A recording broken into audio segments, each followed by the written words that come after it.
Prince William and Princess Anne had just revealed something that, if true, would change the way people viewed every recent moment inside the royal family.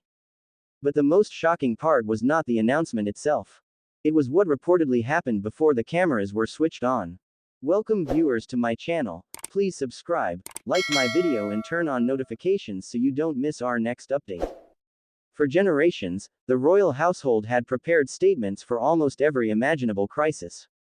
Scandals, family disputes, sudden changes in succession, public controversy, even moments of national uncertainty. But according to this dramatized account, no carefully written palace script could prepare them for the moment Prince William was forced to speak publicly about his youngest son, Prince Louis. The alleged diagnosis was serious. It involved a rare neurological condition that could affect balance, coordination, movement, and physical stability. Yet the medical report was only one part of the story. The real conflict began behind closed doors. William reportedly believed the family had to speak before rumors spread beyond their control. Catherine feared that one public announcement could cause people to see her son as a medical condition rather than as the energetic, curious child he had always been. And Princess Anne found herself standing between them, not as a royal official protecting an institution, but as a determined family member trying to protect a child from the weight of the monarchy. That was where the situation became far more complicated. The condition required long-term support. Public schedules would have to change. Treatment would become part of daily life. But the most difficult question was not medical. It was personal. Should the family tell the public? Or should they protect Louis by keeping everything private? And when Princess Anne reportedly stepped into the middle of the conflict, she did more than help settle an argument. She challenged the entire idea of what a royal childhood was supposed to look like. Before we continue, subscribe to Crown Watch and turn on notifications for more royal stories, hidden conflicts, and dramatic developments from behind palace walls. According to the fictionalized account, the announcement at Windsor Castle looked very different from a traditional royal briefing. Prince William did not enter surrounded by communications advisors. He did not arrive with a large group of palace officials. Princess Anne walked behind him. She stayed close enough to show support, but far enough away to allow him to face the cameras as a father rather than as a future king. That detail mattered. Windsor Castle had witnessed declarations of power for centuries. But this moment carried no celebration. There was no victory. No ceremony. Only a father preparing to speak about something he wished he could have protected his child from. Household officials reportedly waited in silence as William approached the table. He placed both hands against its polished surface. Then he began reading from a statement that had clearly been reviewed many times. His youngest son had received a formal diagnosis. The condition would require ongoing medical care. Some public appearances would be reduced. Daily routines would have to change. Then William reached the words, "Our youngest son." And according to the story, his voice broke. For several seconds, the room became completely still. Princess Anne lowered her eyes. Not because she was uncomfortable. Not because she wanted to hide the emotion. But because she understood what that moment would mean once the news reached the public. One visible crack in William's composure could become the image people remembered most. And Anne knew that the family's private pain was about to become a public conversation. For weeks, she had reportedly argued that silence was becoming dangerous. Rumors were already beginning to circulate. Unexplained changes to schedules had attracted attention. The longer the family waited, the greater the chance that incomplete information would emerge without context. William understood that risk. But he feared something else. He worried that public disclosure would trap Louis inside a label he had never chosen. Catherine's concerns were even more personal. She reportedly refused to allow her son to become a line in a palace announcement. To her, he was not a diagnosis. He was not a public responsibility. He was her child. And that disagreement remained between them even as they presented a united image to the world. The fact that they appeared calm in public reportedly concealed weeks of private conflict. The diagnosis itself had not appeared suddenly. According to the dramatized story, there had been small signs during the months before the announcement. Louis sometimes became unusually tired. There were moments when his balance seemed uncertain. At other times, he reportedly struggled to control one of his hands. Then the symptoms disappeared. That inconsistency made the situation difficult to understand. Early medical examinations reportedly considered ordinary exhaustion, temporary developmental changes, or the effects of an active childhood. Catherine noticed every detail, but because the symptoms came and went, she feared alarming Louis before doctors understood what was happening. William held tightly to the simplest explanation. He convinced himself that rest would solve the problem. He believed his son would recover his usual energy. He wanted the family's life to remain normal. That hope reportedly ended during a private rehearsal at Windsor. The rehearsal was not meant for public viewing. It was a preparation session designed to help the family practice movement and timing before a future appearance. Louis walked across a reception room toward his father. There was nothing in his way. No obstacle. No distraction. Then, without warning, his balance failed. One moment he was moving forward. The next, he was on the floor. The room froze. William rushed toward him. Louis looked confused. Then frightened. He tried to stand. But his legs did not respond as quickly as he expected. William dropped beside him and asked him to squeeze both hands. Louis gripped one of them firmly. The other barely moved. And according to the story, William's expression changed immediately. The concern disappeared. Fear took its place. Catherine noticed several staff members still watching. Her response was immediate. She ordered everyone to leave. The anger in her voice was not about royal privacy. It came from panic. She did not want her son's most frightening moment to become another story whispered through palace corridors. Princess Anne moved quickly. She closed the doors. She instructed staff members to remove unofficial references to the incident from internal schedules. She was determined that Louis's fear would not become household gossip. A physician examined him shortly afterward. The doctor reportedly recognized a troubling pattern. The fall matched the earlier fatigue. The unstable movement. The weakness in one hand. Further neurological testing was recommended immediately. The warning was clear. Delays could affect the timing of treatment. Then Anne discovered something that made the situation even more difficult. 2 earlier incidents had reportedly been dismissed by junior staff as ordinary childhood clumsiness. Anne demanded records. She wanted dates, names, written accounts. She needed to know why the earlier signs had not been treated more seriously. William followed the specialist into a private room. Then he asked the question every frightened parent eventually asks. Would his son recover completely? The doctor did not answer immediately. And according to the story, that silence felt heavier than any medical explanation. The fall created the emergency. But the final test results created a new conflict. William, Catherine, and Anne reportedly disagreed about what protecting Louis actually meant. Should they keep the diagnosis private? Or should they speak before someone else revealed it? The argument did not take place in front of doctors. There were no advisors. No communications officials. Only the 3 of them. William feared losing control of the story. Catherine feared losing control of her son's life. Anne feared that waiting would allow outsiders to make the decision for them. Catherine reportedly read the final medical report twice. Then she placed it on the table. The condition was serious. But doctors believed it could be managed with early treatment and consistent support. There was hope. But hope would require time, privacy, patience, and freedom from unnecessary pressure. Meanwhile, palace officials had prepared a short statement because cancelled appearances were attracting attention. William read the draft. Catherine pushed it back toward him. She said it sounded cold, distant, institutional. Nothing in the words reflected the fear Louis had shown after the fall. Nothing explained the confusion he felt when adults suddenly lowered their voices around him.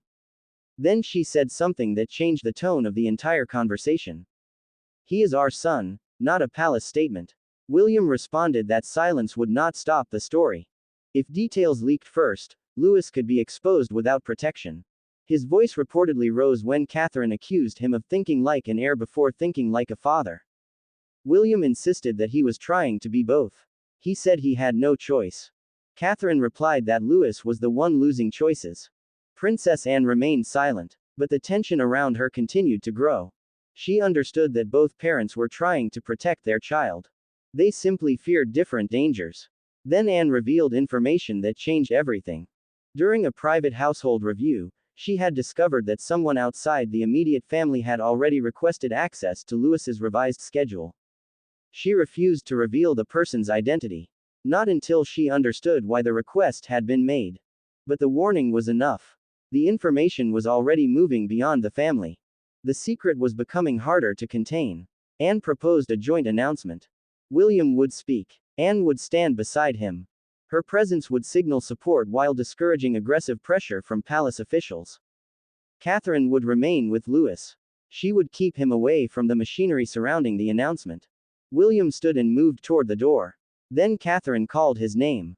He turned. She pressed the medical file against his chest. And she gave him one instruction. If you speak, speak as his father, not as the future king. Anne placed her pen on the table. Then she made a promise. No royal schedule would ever be more important than the boy's treatment. The family had finally reached an agreement. But agreeing to protect Louis was not the same as controlling the institution around him.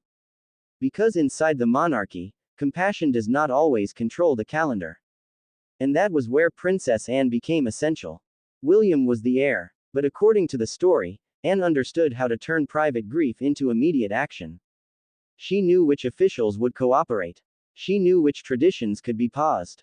She knew which people would resist while pretending to be concerned. Her influence did not come from a future crown. It came from decades of experience. And she was unwilling to allow royal expectations to consume a vulnerable child. She began reviewing every obligation connected to Louis. Family appearances, ceremonial preparations, travel plans, events requiring long periods of standing. Every commitment was examined again. The official engagement calendar had once looked routine. Now every entry carried a different meaning. A short appearance could lead to exhaustion.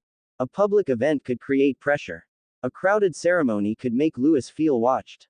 William reportedly gave Anne authority to negotiate the changes. He was moving between medical appointments, Catherine, Louis, and the other children. Guilt followed him everywhere. He worried that asking Anne to challenge the institution meant he was abandoning his own responsibilities. Anne ended that thought with one sentence. Your place is where Louis looks for you. William said nothing. He knew she was right. Anne encountered resistance almost immediately. Several officials warned that removing Louis from public occasions would create noticeable gaps. They argued that unexplained absences could increase speculation. But Anne heard something beneath their concern. They were protecting appearances. A child was learning to trust his body again. And the institution was worried about empty spaces in photographs. Anne controlled her anger. She understood that one public confrontation could turn Louis's treatment into a larger palace conflict. Then she found an old household rule. The protocol encouraged young royal children to maintain limited ceremonial involvement unless they were physically unable to participate. Anne rejected the wording. She argued that emotional safety and active medical treatment should be enough. A child should not have to reach the point of collapse before being allowed to rest. One senior official reportedly refused to cancel a major appearance. The official warned that Louis's absence could dominate headlines. Anne placed the specialist's written recommendation on the table. Then she accepted personal responsibility for changing the schedule. The official continued discussing reputational consequences. Anne closed the engagement book. The meeting was over. She left the room and entered a quiet corridor. For one brief moment, the strength disappeared from her face. Her shoulders lowered. The pressure became visible. Then William called. Anne answered in a steady voice. She told him the calendar had been changed. The first battle had been won. But another problem was already developing. Catherine was beginning to realize that people no longer saw Louis before they saw his diagnosis. The morning after the announcement, Windsor reportedly felt unfamiliar. Messages arrived from around the world. Security procedures changed. Staff members spoke more carefully whenever Louis entered a room. Nobody was openly cruel. But Catherine noticed something deeply troubling. People reacted to the condition before they reacted to her son. Their concern made him feel watched. His schedule changed. Some public appearances were suspended. School routines were adjusted. Therapy became part of the week. William and Catherine explained the condition in simple language. His body needed extra support with movement and balance. But he was still the same person. Louis wanted to believe them. Then an aide reached for something he had always carried by himself. Louis pulled it back. He asked why everyone suddenly believed he could not do anything. Catherine heard the fear beneath the anger. He was worried that the diagnosis had changed the way adults measured him. Later, Catherine addressed the household. She did not shout. She spoke slowly. Every word carried weight. Support, she explained, must never become humiliation. Staff should ask before helping. They should not automatically carry things for him. They should not guide him without permission. They should not treat independence as a risk. Catherine's grief became protection, because kindness without respect could still cause harm. Meanwhile, William received a private warning. A trusted communications advisor said details beyond the official statement were already circulating. The information included descriptions of the fall, the weak grip, the delayed movement in one hand. Those details had never been released. Someone had spoken about the Windsor incident. Anne began reviewing everyone present during the rehearsal. An internal report reportedly revealed that one staff member had contacted an outside advisor after the fall. The person believed the palace needed to prepare for a possible public crisis. The decision may have been motivated by fear, but it placed Louis's private pain in the hands of people who had no right to control it. Later, Louis attempted to walk across a garden path by himself. Halfway across, his confidence disappeared. He stopped. William watched, but he did not rush forward. He waited. Louis reached out. Only then did William take his hand. He did not lift him. He did not carry him. He walked beside him. That small moment expressed something words could not. Support did not have to mean taking control. That evening, William removed Louis's prepared schedule from a notice board. He replaced it with a blank page. Then he told Catherine that their son's life would no longer be arranged around royal expectations. But Louis was carrying a fear nobody had fully understood. And he was about to reveal it to Princess Anne. The most important conversation did not happen in a meeting room. There were no advisors, no cameras, no medical reports. Only Anne and a frightened child. Louis reportedly admitted that treatment was not his greatest fear. He was afraid his father would stop being proud of him. For Anne, that confession revealed the real battle. She had noticed that Louis became quiet whenever William entered the room. The boy watched his father closely. He studied every expression, every pause, every reaction. He compared his unsteady movements with the look on his father's face. Louis had overheard adults discussing cancelled duties. He did not understand the medical reasons. Instead, he began believing that he had failed. Then he asked Anne whether his father would still take him to important events when he became older. The question sounded simple, but Anne understood what he was really asking. He was not asking about ceremonies. He was asking whether the condition had removed him from his father's future. Anne answered carefully. She explained that adults sometimes make children feel responsible for pain they did not cause. William's sadness came from love. His fear came from helplessness. He was not disappointed in his son. He was heartbroken because his son was facing something he could not fight for him. Then Louis revealed another detail. He had noticed changes before the Windsor fall. He had stumbled when nobody was watching. He had dropped things. But he kept quiet. He did not